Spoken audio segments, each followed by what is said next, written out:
മനുഷ്യവംശത്തിൻ്റെ വികാസം സംഭവിച്ച ഒരു വേളയിൽ ഇത് ശബ്ദങ്ങൾ പുറപ്പെടുവിക്കാനും കൂടി പ്രയോജനപ്പെട്ടു എന്നുള്ളതേ ഉള്ളൂ.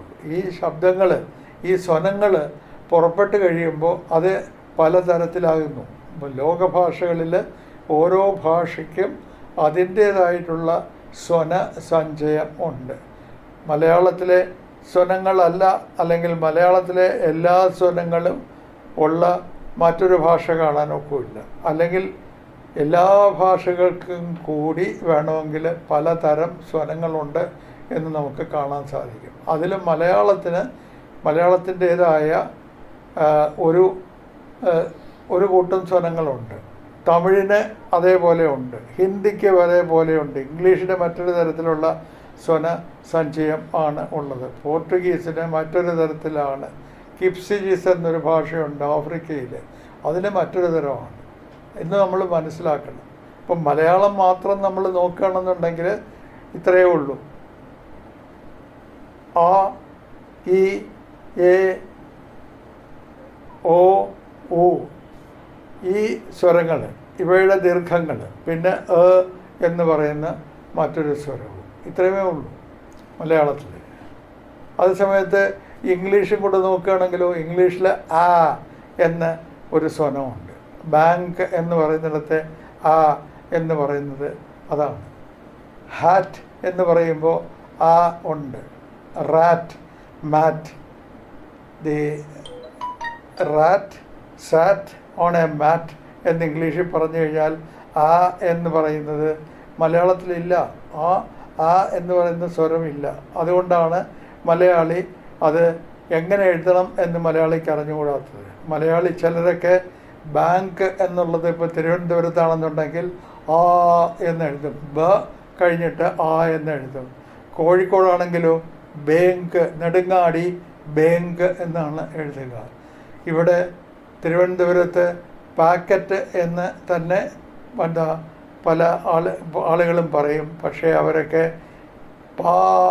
പാക്കറ്റ് എന്നാണ് എഴുതുക. അതേസമയത്ത് കോഴിക്കോട് പോയി കഴിഞ്ഞാൽ പേക്കറ്റ് എന്നായിരിക്കും പലരും പറയുന്നതും എഴുതുന്നതും. അപ്പോൾ അത് വേറൊരു വിഷയമാണ്. നമ്മൾ പറയുന്നതും എഴുതുന്നതും തമ്മിലുള്ള ബന്ധം. നമ്മൾ ഇത്രയും സമയം സ്വരങ്ങളെ പറ്റി പറഞ്ഞ സ്ഥിതിക്ക് ഇനി വ്യഞ്ജനങ്ങളെ പറ്റി കൂടി നമ്മൾ കുറച്ചൊന്ന് മനസ്സിലാക്കേണ്ടതുണ്ട്. വ്യഞ്ജനങ്ങളെപ്പറ്റി കഴിഞ്ഞ പ്രാവശ്യം നമ്മൾ പെട്ടെന്ന് ഒന്ന് ഓടിച്ച് പറഞ്ഞു പോയത്, ഉച്ഛ്വാസവായുവിന് തടസ്സം ഉണ്ടാവുകയോ അല്ലെങ്കിൽ അതിൻ്റെ വഴി ഒന്ന് മാറിപ്പോവുകയോ ചെയ്യുന്ന സ്വനങ്ങളാണ് വ്യഞ്ജനങ്ങൾ എന്ന് പറഞ്ഞു. അത് ഉദാഹരിക്കാം. ഇപ്പോൾ പ എന്ന് നമ്മൾ പറയുന്നു, അപ്പം.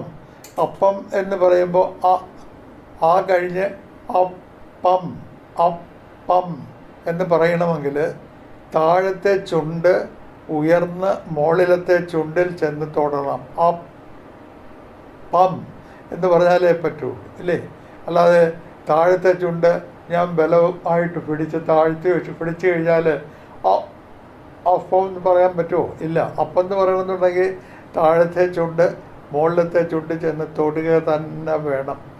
മുകളിലത്തെ ചുണ്ട് താഴത്തെ ചുണ്ടിൽ വന്ന് തൊടുക അല്ല ഭാഗ്യവശാൽ സംഭവിക്കുന്നത്. അങ്ങനെ സംഭവിച്ചിരുന്നെങ്കിൽ വളരെ വൃത്തികേടായി പോയേനെ. അപ്പൂപ്പൻ എന്നൊക്കെ പറയുമ്പോൾ പല പ്രാവശ്യം ഇങ്ങനെ മുകളിലത്തെ ചുണ്ട് താഴത്തെ ചുണ്ടിലേക്ക് വന്ന് തൊടുക എന്ന് പറഞ്ഞാൽ അത് കാണാൻ ഒരു ഭംഗിയുമില്ല. ഇതിപ്പോൾ ആളുകളധികം ശ്രദ്ധിക്കില്ല എന്നുള്ളതാണ് ഒരു തമാശ.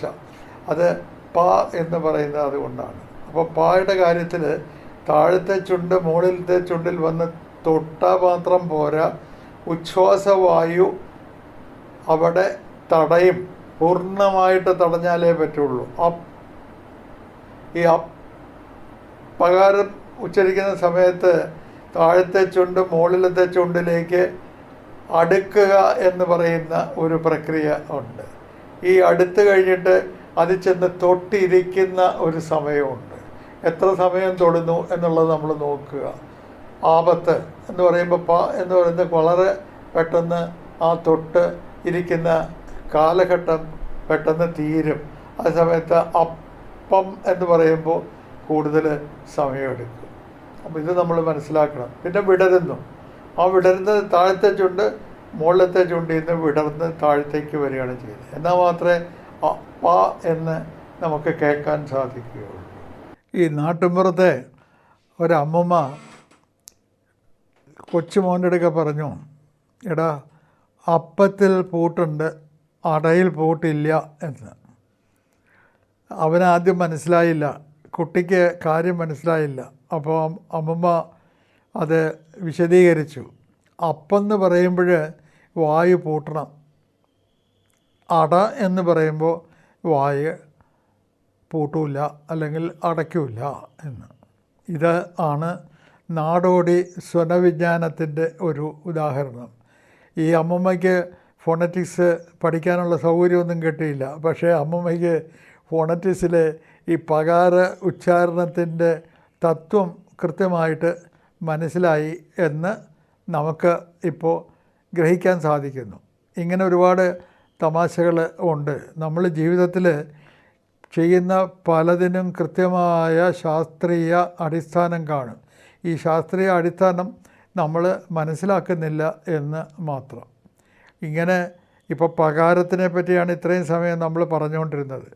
ഈ പകാരം ഉച്ചരിക്കുന്ന സമയത്ത് ഈ താഴത്തെ ചുണ്ട് മുകളിലത്തെ ചുണ്ടിൽ വന്ന് വരിക എന്ന് പറയുന്ന ഒരു പ്രക്രിയ, വന്ന് മുകളിലത്തെ ചുണ്ടിൽ തൊട്ടിരിക്കുക എന്ന് പറയുന്ന രണ്ടാമത്തെ പ്രക്രിയ, പിന്നെ ആ മുകളിലത്തെ ചുണ്ടിൽ നിന്ന് കീഴ്ചുണ്ട് വിടർന്ന് താഴത്തേക്ക് പോവുക എന്നുള്ളത് മറ്റൊരു പ്രക്രിയ. ഇങ്ങനെ 3 പ്രക്രിയകൾ അല്ലെങ്കിൽ ഒരേ ഒരു വസ്തുതയുടെ 3 ഘട്ടങ്ങൾ കടന്നു പോകണം ഈ പകാരം ശരിക്ക് ഉച്ചരിച്ച് കേൾക്കണം എങ്കിൽ. ഇതേപോലെ പകാരത്തെ പോലെ തന്നെ ഉച്ചരിക്കുന്ന അല്ലെങ്കിൽ അതുപോലെ തന്നെ ഉച്ചാരണം സംഭവിക്കുന്ന വേറെ പല വ്യഞ്ജനങ്ങളും മലയാളത്തിൽ ഉണ്ട്.